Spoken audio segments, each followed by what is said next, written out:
สิ่งสำคัญสำหรับการออกแบบคือต้องลงตัวทั้งความสวยงามและพื้นที่ใช้สอยภายในบ้านค่ะเมื่อความสวยงามบวกกับฟังก์ชันสิ่งที่เราจะได้คือความสุขเหมือนบ้านของเจนหลังนี้ค่ะความสุขแรกของเจนไม่ได้อยู่บ้านก็คือการทำอาหารอร่อยๆให้ครอบครัวทานบางครั้งคุณแม่ก็จะแอบมองผ่านประตูกระจกว่าลูกจะทำอะไรให้ทานนะเรียกว่านั่งอยู่ที่โต๊ะทานข้าวก็มองเห็นเจนทำอาหารในครัวทุกขั้นตอนเลยล่ะค่ะ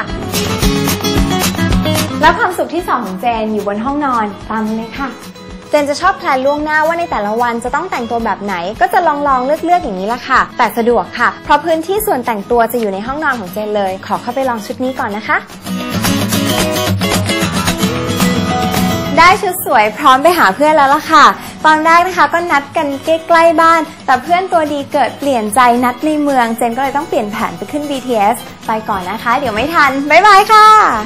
Six Nature by Prince Siri